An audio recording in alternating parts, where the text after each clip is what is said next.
June 27 నుంచి ఎటు చూసినా ప్రతి నోటా ఒకటే మాట. అదే 'కల్కి' చూసారా? చూడండి. మాస్టర్ పీస్ అని కొందరు, నభూతో అని మరికొందరు 'కల్కి'ని ఆకాశానికెత్తేస్తున్నారు. అలాగే డైరెక్టర్ నాగశ్విన్ ఇరగదీశాడని, చరిత్రను తిరగరాశాడని పొగుడుతూనే ఉన్నారు. 600 కోట్లు పెట్టి తీసిన సినిమా 2 రోజుల్లోనే 300 కోట్లు సంపాదించిందంటే మాటలా? అని మరికొందరు అంటున్నారు. ఇందులో ఎంత నిజముంది? నిజంగా 'కల్కి' మూవీ అంత బాగుందా? లేదా ఈ మూవీ ఒక మహా అద్భుతమని ప్రేక్షకులను ట్యూన్ చేయడంలో 'కల్కి' టీం సక్సెస్ అయిందా? అసలు 'కల్కి' మూవీ సక్సెస్ లో ఏం జరిగింది, జరుగుతుంది అనేది మనం ఈ వీడియో ద్వారా తెలుసుకుందాం ఫ్రెండ్స్. మీకు గనుక మా ఈ వీడియో నచ్చినట్లయితే లైక్ చేయండి. అలాగే మరిన్ని ఇంట్రెస్టింగ్ సమాచారం తెలుసుకునేందుకు సోషల్ పోస్ట్ ఛానల్ కు సబ్స్క్రైబ్ చేసుకోండి ఫ్రెండ్స్. మహాభారతం గొప్పతనాన్ని ఆడియన్స్ కి తెలియజేయడంలో 'కల్కి' మూవీ సక్సెస్ అయిందా? ఏ సక్సెస్ అయింది, బి ఫెయిల్ అయింది. 'కల్కి' ఒక మహాకావ్యం, ఒక మహోన్నత ఆశయ సిద్ధి కోసం రక్తం దారపోసి తీసిన సినిమా అని ఆడియన్స్ ని నమ్మించడంలో డైరెక్టర్ బాగా సక్సెస్ అయ్యాడు అనే చెప్పుకోవాలి అంటున్నారు కొందరు సినీ విశ్లేషకులు. అదెలా అంటే వాస్తవానికి ఇదొక స్కీమ్. 100 కోట్లు ఖర్చు పెట్టి 1000 కోట్లు కొట్టేయడానికి ఒక షార్ట్ కట్ గా సినీ ప్రొడ్యూసర్స్, డైరెక్టర్స్ ఈ పంతా ఫాలో అవడం ఈ మధ్య కాలంలో ముఖ్యంగా మన సౌత్ ఇండస్ట్రీలో ట్రెండ్ గా మారింది. చరిత్ర ప్రసిద్ధి చెందిన భారతీయ పురాణ గాథలో కొంత పార్ట్ సెలెక్ట్ చేసుకోవడం, కాస్త హాలీవుడ్ ఎఫెక్ట్స్ యాడ్ చేయడం, ఆడియన్స్ ఊపిరి పీల్చుకునే లోపు ఫైట్ మీద ఫైట్ వచ్చేలా పెట్టడం, ఒక ప్రెగ్నెంట్ లేడీని ప్రవేశపెట్టి మెలో డ్రామా క్రియేట్ చేయడం, ఆవిడకి పుట్టబోయే బిడ్డే దేవుడు అని జనాన్ని భయభ్రాంతుల్ని చేయడం, ఇకపోతే చివర్లో ఏ ఫిల్మ్ బై నాగశ్విన్ అనే అక్షరాల మెరవటం, ఆ తర్వాత సోషల్ మీడియా వేదికగా 2 అరిగిపోయిన చెప్పులు ఇన్స్టాలో పెట్టడం, ఇక 'కల్కి 2' చూడడమే సమస్త భారతీయుల జీవిత లక్ష్యం అంటూ జనాన్ని ఎక్సైట్ చేయడం. ఇవన్నీ చేసి 'కల్కి' టీం యూనిట్ వారి ప్లాన్ ఆఫ్ యాక్షన్ లో సక్సెస్ అయ్యారని చెప్పుకోవాలంటున్నారు సినీ విశ్లేషకులు. నిజం చెప్పాలంటే 'కల్కి' ఒక ఫూలిష్ మిస్ అడ్వెంచర్. అనేక హాలీవుడ్ సినిమాలకు ఇదొక థర్డ్ రేట్ కాపీ. అయినా అదొక ఫ్యాంటసీ చిత్రం గనక ఏం చేసినా చెల్లిపోతుంది. ప్రభాస్ ఎన్ని పిల్లి మొగ్గలు వేసినా అతనే యోధుడవుతాడు. అమితాబ్ బచ్చన్ 20 మందిని గాల్లోకి ఎత్తిపారేస్తుంటాడు, మనం చప్పట్లు కొడతాం. అద్భుతాలు, అతీంద్రియ శక్తులు, జనాలు గాల్లోకి ఎగరడాలు చూడటం ప్రేక్షకులకు అలవాటే. వాటిని ఎంతో ఇష్టపడతారు కూడా. అయితే కథ, కథనం, సంగీతం, విజువల్ ప్రెజెంటేషన్స్ ఆడియన్స్ ని మెప్పించాలి. ఆహా ఏం తీశాడు గురు అనిపించేలా చేయాలి.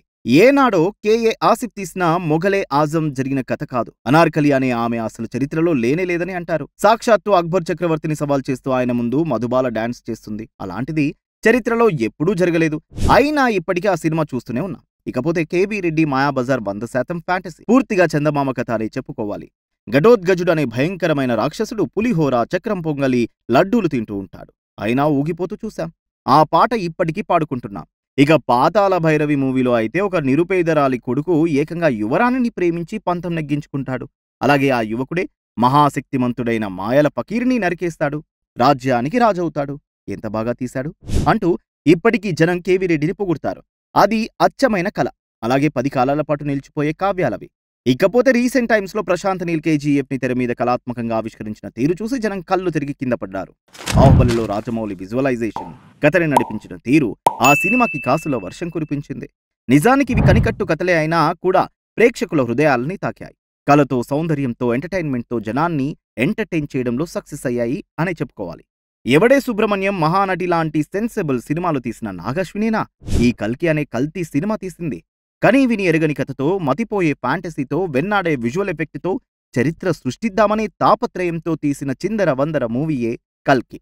ఇది మహాభారతమో, 'కల్కి' రాబోవడమో, విప్లవం తరుముకొస్తుండడమో అర్థం కాకుండా దర్శకుడు సకల జాగ్రత్తలు తీసుకున్నాడు. ఇకపోతే సినిమాలో కొన్ని కమర్షియల్ వెకిలి వేషాలు యాడ్ చేయడమే కాకుండా సినిమా సీరియస్ అయిపోతుందేమో అని హీరో ప్రభాస్ ని ఒక చిల్లర కమీడియన్ గా మార్చారు. ప్రభాస్, బ్రహ్మానందం మధ్య వచ్చే కామెడీ సీన్ సినిమా కథకి అసలు సంబంధమే ఉండదు. ఇదిలా ఉంటే ఆ సందర్భంగా మధ్యలో రాజమౌళి వస్తాడు. ఇతనితో పెట్టుకుంటే మరో 5 ఏళ్లు దూల తీరిపోతుంది అనుకుంటాడు ప్రభాస్. అశ్వత్థామ, శ్రీకృష్ణుడు ప్రధాన పాత్రలైన ఈ సినిమాలో ఇంత చవకబారు డైలాగు ఎలా పెడతారు? ఈ చిన్న విషయం నాగశ్విన్ కి తెలియక కాదు.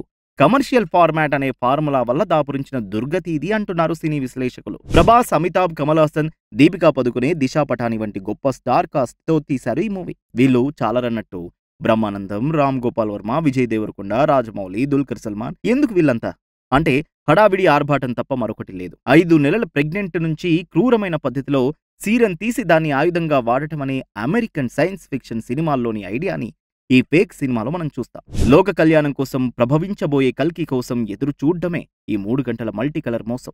కథ అంటూ ప్రత్యేకంగా చెప్పుకోవడానికి 'కల్కి' పార్ట్ 1లో అయితే లేదు.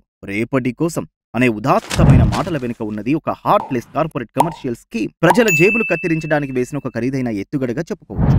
అయినా ఇలాంటి సినిమాలు చూడడానికి జనం సిద్ధంగా ఉన్నారు, చూస్తున్నారు కూడా. ఇంత పెద్ద ఆడియో విజువల్ మ్యాజిక్ క్రియేట్ చేస్తున్నప్పుడు అది హృదయానికి హత్తుకునేలా, ఆనందంతోనో పులకించిపోయేలా ఉండకపోతే ఇన్నాళ్లు పడిన శ్రమ వృధా అన్న చిన్న లాజిక్ ఎందుకు మిస్ అవుతున్నారో సినీ ప్రొడ్యూసర్స్, డైరెక్టర్స్కే తెలియాలి. రోజు పిల్లలు కంప్యూటర్లో ఆడుకునే ఏ వీడియో గేమ్ కన్నా కల్కి గొప్పదేమి కాదు.